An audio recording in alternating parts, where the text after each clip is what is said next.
Lovely lovely বিয়ার্স, আসসালামু আলাইকুম। যে যেখান থেকে আজকের রেসিপি দেখছেন, অসংখ্য ধন্যবাদ আপনাদেরকে। আজকে নতুন একটা রেসিপি নিয়ে আপনাদের সামনে হাজির হয়ে গেলাম। আমি পারুল আলম। অবশ্যই রেসিপিটা দেখবেন প্রথম থেকে শেষ পর্যন্ত। চলেন মূল রেসিপিতে।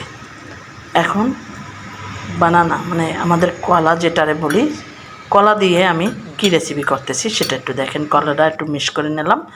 এখন একটা বল দিয়ে দিলাম। বলের ভিতরে দুটো ডিম দিয়ে কি হচ্ছে সেটা একটু দেখতে থাকেন। সাথে 1 কাপ চিনি দিয়ে দিলাম। মেজারমেন্ট কাপের 1 কাপ চিনি দিয়ে দিলাম। 4 চামচ রেগুলার রান্নার তেল দিয়ে দিলাম। এখন কলাটা ঢেলে দিয়ে ভালো করে মিক্স করে নিতে আসি। স্ক্রিনের সাহায্যে একটু দেখে নেবেন। এভাবে দেখলে পারফেক্ট রেসিপি কিন্তু আপনারা পেতে পারেন। মেজারমেন্ট কাপের 1 কাপ ময়দা দিয়ে দিলাম। সাথে 4 চামচের মতন মিল্ক দুধ পাউডার, একটু সামান্য লবণ দিয়ে ভালো করে বেটার করে নিতে আসি।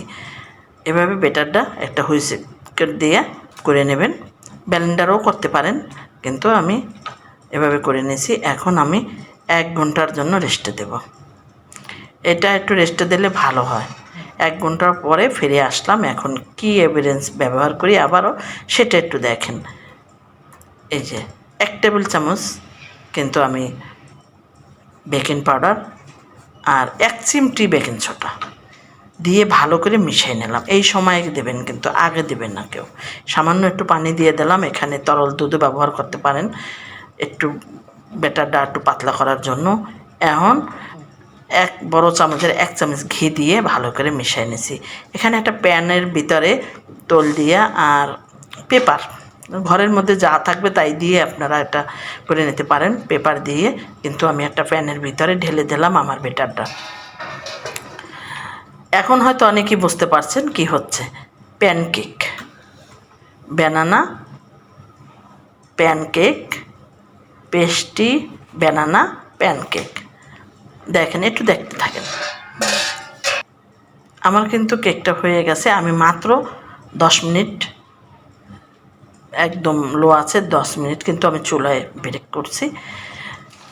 দেখেন কি অবস্থা হয়েছে সেটাই বলতে চাই।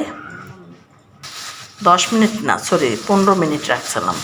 একটা পলিথিন দিয়ে কিন্তু আমি কেকটা মোড়াই রাখলাম। এখনও মলডাউন করিনি। নিচটা কীভাবে হয়েছে সেটা আমি এখনও দেখিনি। কেকটা কিন্তু পারফেক্ট হয়েছিল। একটা পলিথিন দিয়ে পেঁচায়ে কিন্তু র্যাপ করে আমি ফ্রিজে রাখছিলাম 15 মিনিটের জন্য। ওখান থেকে বের করে নিচের পাটটা কিন্তু একটু ছেঁচে নিয়েছি, যেহেতু একটু দাগ লেগে গেছিলো। এখন হুইপ ক্রিম, অনেক রেসিপি আছে ক্রিম করার, সেটা পারুল আলমের কিচেনে দেখে নেবেন। ক্রিম দিয়ে আমি আবার একটা পলিথিন, একটা র্যাপিং কাগজ দিয়ে বটে আবারও কিন্তু ফ্রিজে আমি রাখবো 1 ঘন্টার জন্য। এভাবে এই কেকগুলা কিন্তু বাচ্চারা খেতে খুব পছন্দ করে, অনেক দাম দিয়ে কিন্তু কিনি আমরা। দেখেন 1 ঘন্টা পরে নামাই নিয়ে আসলাম। মোটামুটি ভালোই হয়েছে, সুন্দর একটা ফ্লেভার। কলা দিয়ে করছি, খুব ভালো লাগছে খেতে। আমার ভালো লাগছে, এই জন্য আপনাদের কাছে দিলাম। যে কোনো কলা দিয়েই কিন্তু আপনারা বাসায় এভাবে করে নিতে পারেন। একটা পাইপিং ব্যাগের ভিতরে কিন্তু আমি আমার ক্রিম ঢুকে নিয়ে এখন আমি একটু কভার করে নেব। উপরটাও আমি এভাবেও রাখতে পারতাম, কিন্তু আমি কিন্তু একটু ক্রিম দিয়ে কভার করে একটু ডেকোরেশন করব, সেটা একটু দেখেন। এটা কিন্তু কিছুক্ষণ আধা ঘন্টা ফ্রিজে রাখবো। এভাবে করে আধা ঘন্টা রাখার পরে তারপরে আমি আবার কি করি সেটা একটু দেখেন। কেমন লাগছে আপনাদের?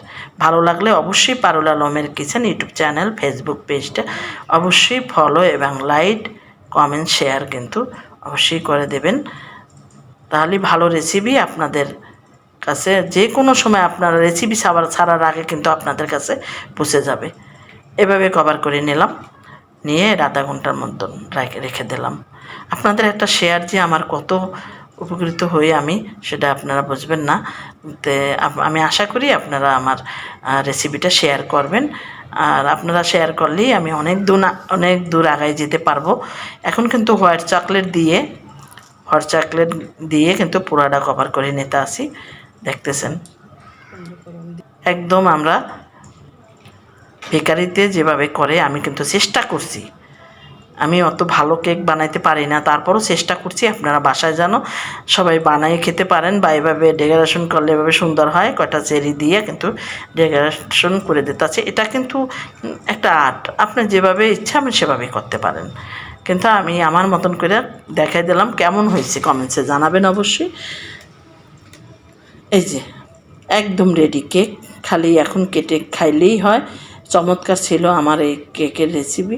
আমার যখন যেটা খেতে ইচ্ছা করে দর্শক, তখনই কিন্তু সেই জিনিসটা আমি খাই, আপনাদের সাথে শেয়ার করি। আপনাদের সাপোর্ট পাই, আপনারা সাপোর্ট করেন দেখে আমি উৎসাহ পাই, তার জন্য আর একটা রেসিপি করতে চেষ্টা করি। এখন কেটে এর এক পিস কেক কমপক্ষে আমাদের 100 টাকা দিয়ে নিতে হয়। আর ঘরে যদি আমি কয় টাকা খরচ গেছে সেটা তো বুঝতেই পারেন। এরকম বানাই আমরা সবাই খেতে পারি। চমৎকার। যা হোক, হয়ে গেল কিন্তু আমার রেসিপি শেষ। পরবর্তীতে আবার একটা রেসিপি নিয়ে আমি হাজির হয়ে যাব আপনাদের সাথে। সে পর্যন্ত আপনারা ভালো থাকবেন, সুস্থ থাকবেন, নিরাপদে থাকবেন, এই প্রত্যাশা রেখেই শেষ করে দিছি আজকের রেসিপি। আল্লাহ হাফেজ।